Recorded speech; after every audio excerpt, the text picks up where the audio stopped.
거룩한 독서. 2000년 교회사에는 수도원 운동이 중요한 역할을 했다. 수도원 운동의 의미는 크게 두 가지다. 첫째, 교회가 악한 세력들로부터 핍박받을 때 수도원이 중심이 되어 저항 운동을 펼쳤다. 둘째, 교회가 세상 권력과 짝하고 재산을 누리게 되어 부패할 때마다 뜻있는 크리스천들이 수도원을 지키며 교회 타락을 막는 보루가 되었다. 그런 점에서 지금 한국 교회도 수도원 운동이 큰 몫을 감당해야 할 시기다. 수도원에서는 거룩한 독서, 렉시오 디비나를 소중히 여겼다. 거룩한 독서의 첫째는 물론 성경 읽기와 연구다. 그러나 그에 머물지 않고 영혼의 양식이 되는 도서를 정하여 수도사들이 읽기를 장려하였다. 이를 통해 수도원은 영적인 성장과 지적인 진보를 아울러 이루어갈 수 있었다. 성경 읽기와 묵상에 전념하면서 다른 유익한 책들을 두루 읽으면 성경에 대한 이해도 한층 깊어지게 된다. 그렇지 않고 오직 성경만 읽어서는 성경 해석에 오히려 문제가 되는 경우가 있다. 성경을 올바로 해석하고 적용하기 위해서는 상식이 뒷받침되고 인문학적 기초 위에 바른 역사 의식이 더해져야 한다. 그런 기본 바탕 없이 성경만 열심히 읽고 신학적 균형을 잃어서 자의적으로 해석했다가 크게 실패한 경우가 소위 구원파로 알려진 유병언이다. 그는 나와 대구 성광고등학교 동기생으로 총명한 젊은이였다. 아까운 인재가 길을 잘못 들어 몰락의 길로 간 것을 생각하면 몹시 애석하다. 그와 추종자들의 비극은 성경만 열심히 읽다가 균형 잡힌 해석에서 벗어난 데 있다. 유병언은 고등학생 시절부터 수업 시간에도 쉬는 시간에도 성경을 읽었다. 성경을 열심히 읽은 정도가 아니라 성경만 읽었다. 고교 졸업 후에도 대학 진학을 하지 않고 성경만 파고들었다. 성경 전체를 꿰뚫을 정도가 되니 사람들이 따르게 되었다. 나도 대학 시절에 그가 이끄는 성경 공부에 몇 번 참가한 적이 있다. 그때 그가 읽는 성경은 누더기처럼 너덜너덜했다. 아예 떨어져 나간 부분도 있었지만 그는 보충하지 않았다. 모두 외우고 있었기 때문이다. 그의 문제는 그렇게 성경에만 빠져들다가 건전한 신학적 기초 없이 치우친 해석을 하게 된 점이다. 그러므로 건강한 신앙인이 되려면 성경을 날마다 읽는데 더하여 정신세계의 양식이 되는 좋은 책을 두루 읽어서 식견을 넓혀야 한다. 그런 이유로 둘의 금식 수련에서는 거룩한 독서를 소중히 여긴 수도원의 역사적인 전통을 살려 책 읽기를 장려한다. 수련회 동안 3권의 책을 선정하여 읽게 하고 수련을 마치고 하산할 때는 20에서 30권의 도서 목록을 제공한다. 특히 권장하는 책은 기도, 대한기독교 서회, 힐링 코드, 시공사, 스베덴보리의 위대한 선물, 다산초당, 나는 천국을 보았다, 김영사 등이다. 힐링 코드. 힐링 코드는 내용이 중요하기에 간략히 소개한다.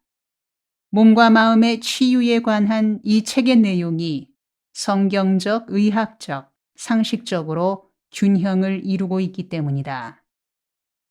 저자 알렉산더 로이드는 실력 있는 심리학 박사다. 그런데 결혼 6개월 후부터 아내가 집안에 이어져 오는 유전으로 극심한 우울증에 시달리게 되었다. 심리학의 대가인 남편이 모든 치료법을 적용하여 고치려 애썼으나 백약이 무효였다. 무려 12년간 고통받으며 절망스러웠지만 하나님이 주시는 더 좋은 무엇이 있을 것이라는 믿음으로 버티던 어느 날, 로이드 박사가 로스앤젤레스 심리학회에서 시카고 집으로 돌아가는 길에 아내의 다급한 전화를 받았다. 여보, 제발 좀 도와주세요.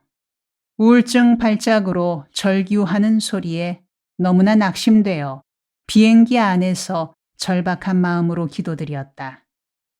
하나님, 제발 아내를 불쌍히 여겨주세요. 지난 12년 동안 온갖 방법을 다 써봐도 소용이 없으니 이젠 지쳤습니다. 우리 부부가 너무 힘듭니다. 치료하시는 하나님의 손길로 고쳐주십시오. 이렇게 간절히 기도드리는 중에 아내를 고칠 수 있는 방법이 영감으로 떠오르기 시작했다. 그는 4시간 비행하는 동안 아이디어를 자세히 노트에 받아 적었다. 집에 도착하자마자 이 방안대로 아내에게 적용해 보았다. 45분이 지나자 아내가 서서히 회복되기 시작하였다. 매일 적용하여 3주 후에는 우울증이 완전히 사라져버렸다. 감격에 넘친 부부는 눈물로 감사 기도를 드렸다. 후에 아내가 완전히 치유되고 나서 부부는 생각했다. 하나님께서 우리를 오랜 고통에서 이렇게 벗어나게 하신 것은 우리만 위해서가 아닐 것이다. 비슷한 아픔을 겪는 많은 사람에게 우리가 체험한 것을 나누라는 뜻이 아니겠는가. 그래서 부부는 이 방법을 힐링 코드라 이름 짓고 치유 세미나를 열었다. 많은 환자들이 회복되었고 입에서 입으로 소문이 퍼져나갔다. 로이드 부부의 힐링 세미나를 들은 환자 중에 벤 존슨이라는 외과 의사가 있었다.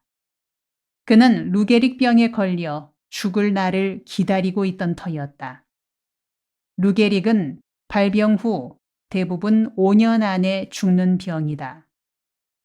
벤 존슨은 자신이 의사인지라 그런 사정을 잘 아니 삶을 포기하고 있던 차에 힐링 코드 프로그램에 참여하여 로이드 박사가 일러주는 대로 따랐더니 3개월 만에 완치되는 기적을 맛보았다. 이에 두 사람이 함께 쓴 책이 힐링 코드다.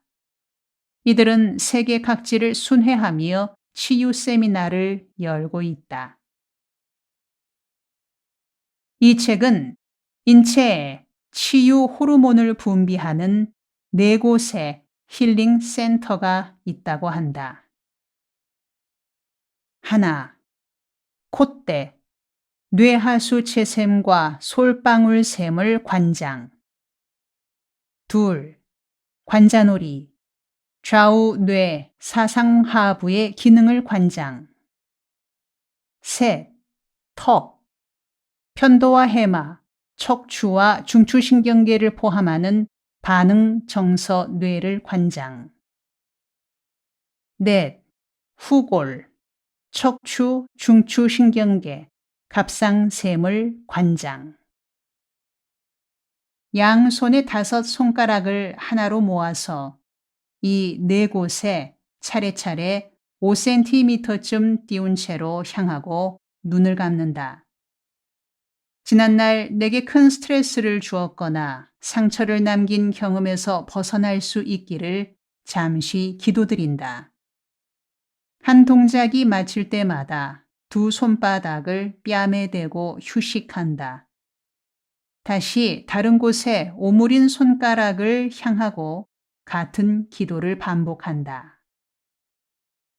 이 책은 하나님께서 사람을 지으실 때 건강하고 행복하게 살도록 프로그래밍 하셨다는 전제에서 출발한다. 하나님이 사람을 하나님의 형상대로 지으시면서 사람의 유전자 속에 건강과 행복을 입력시켜 두었다는 것이다. 그런데 잘못된 식사, 잘못된 생활 습관, 잘못된 생각, 잘못된 인간관계 등으로 인해 건강이 망가지고 행복을 잃게 되었다. 망가진 건강의 회복은 손상된 유전자를 복구하는 데 있다. 이 책은 유전자가 망가지는 가장 큰 이유가 스트레스라고 한다. 90% 질병의 바탕에 스트레스가 있다. 질병은 단지 스트레스가 표현된 것이다. 심리학자들이 쥐를 대상으로 스트레스가 얼마나 치명적인 해를 끼치는지 실험한 보고서가 있다. 상자에 쥐를 10마리 넣었다. 삼면은 막혀 있고 앞면은 그물로 막은 상자다. 그리고 고양이를 1시간에 한 번씩 상자 앞으로 지나가게 하였다. 고양이가 지나면서 보니 먹음직한 쥐들이 한자리에 모여 있어 고양이에겐 뷔페 밥상이나 마찬가지였다. 고양이가 쥐에게 달려들었지만 그물에 막혀 들어가지 못한 채 아쉬워하며 지나갔다. 그러나 쥐들은 고양이가 야옹하며 달려들 때마다 심한 스트레스를 받았다.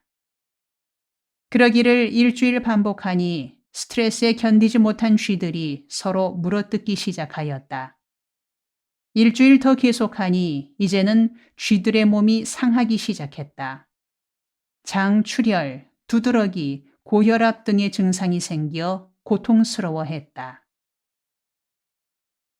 이 실험은 쥐를 대상으로 한 것이지만 사람도 마찬가지다. 계속되는 스트레스는 몸을 상하게 하고 영혼까지 병들게 한다. 그러기에 병에서 완전히 해방되려면 먼저 쌓이고 쌓인 스트레스부터 해결해야 한다. 스트레스에서 해방될 때 병에서도 노임받게 된다. 힐링 코드는 단순한 4가지 동작을 반복하여 깨진 자율신경계의 스트레스를 해소하여 균형을 회복시켜서 결국 건강을 되찾게 한다는 것이 핵심 원리다. 인체 세포의 파괴적인 에너지 진동수를 건강한 진동수로 바꾸어 정서적, 신체적 문제를 치유하는 것이다. 힐링 코드는 그 원리를 잠언 말씀에서 찾는다. 모든 지킬 만한 것 중에 더욱 네 마음을 지키라. 생명의 근원이 이에서 남이니라. 잠언 4장 23절. 바로 무의식적인 스트레스, 만병의 근원이 되는 영적인 문제를 해결하여 치유 체계를 하나님이 의도하신 대로 작동하게 만드는 원리다. 구약 성경의 마지막 책인 말라기에도 이를 뒷받침하는 말씀이 나온다. 내 이름을 경외하는 너희에게는 공의로운 해가 떠올라서 치료하는 광선을 비추리니 너희가 나가서 외양간에서 나온 송아지같이 뛰리라. 말라기 4장 2절. 하나님을 믿는 자에게는 하나님께서 치료하는 광선을 바라셔서 무너진 건강을 회복하신다는 말씀이다. 오늘을 살아가는 우리에게 반드시 필요한 말씀이다. 신앙은 우리의 영혼과 정신과 육체를 짓누르는 스트레스로부터 우리를 해방시키는 힘이 있다. 그러므로 신앙이 바로 힐링 코드다. 두레수도원 금식 수련회는 여러 가지 질병에 시달리는 사람들이 많이 참석한다. 그래서 힐링 코드를 필독서로 정하고 그 치료법을 활용하고 있다. 하루에 몇 차례 힐링 코드 치유법을 따라하게 한다. 지금까지 여러 사람이 어려운 병에서 치유되는 열매가 있었지만 널리 알리는 일은 절제하고 있다. 왜냐하면 병 낫는 간증이 앞서면 영적 은혜를 받는 금식 수련의 본질이 가려지기 때문이다. 두레수도원 존재 목적의 첫째는 영성을 높이는 것이다. 병이 치유되는 역사는 영적 회복에서 얻어지는 부수적인 열매다. 스베덴 보리의 위대한 선물.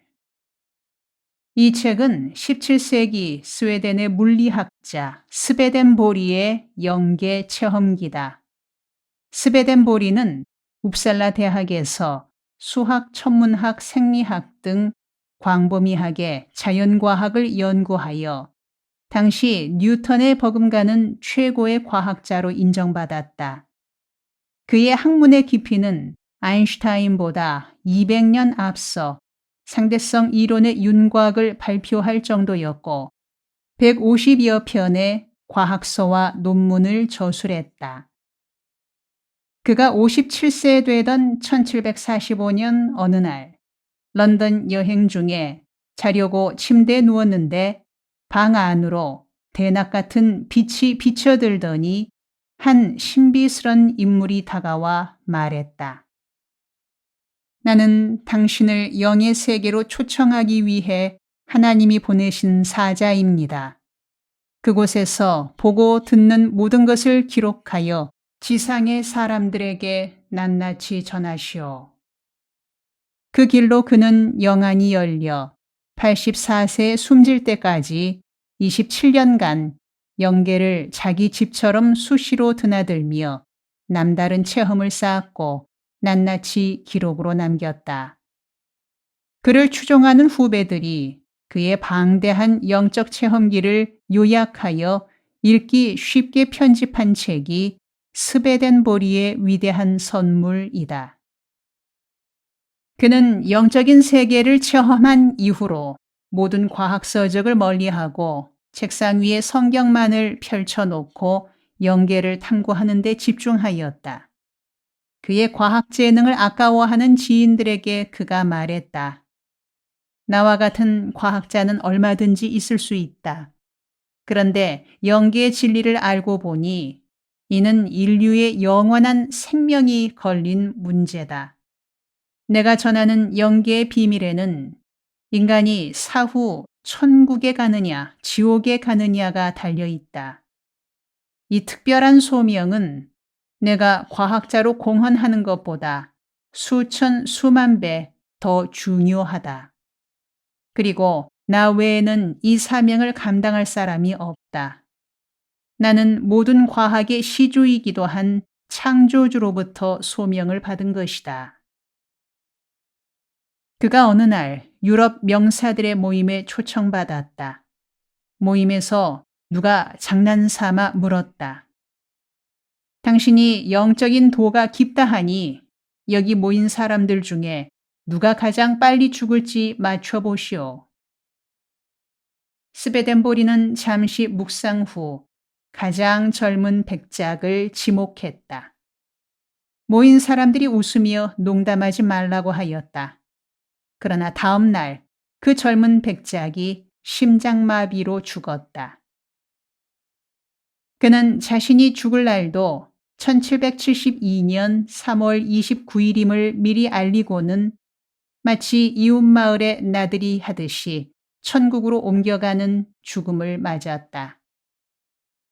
그가 당대와 후대에 끼친 영향은 대단하여 1780년대 스베덴 보리 학회가 생겼고 헬렌 켈러도 그의 영계 탐험기를 읽고는 더 이상 장애를 가진 것이 슬프지 않고 죽는 것도 두렵지 않다고 했다.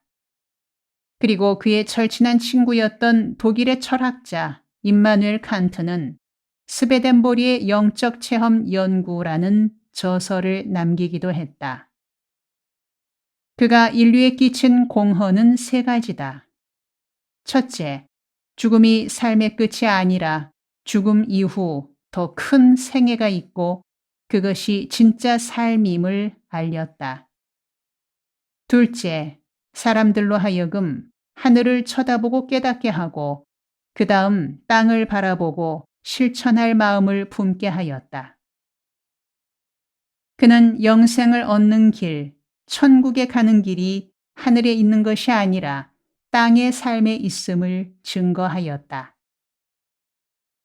셋째, 그는 입산수도 대신 건전한 사회생활을 강조하였다. 건전한 사회생활의 3대 요소로 민주적인 시민생활, 투명한 도덕생활, 경건한 영적 생활을 들었다. 다음 편에 계속됩니다.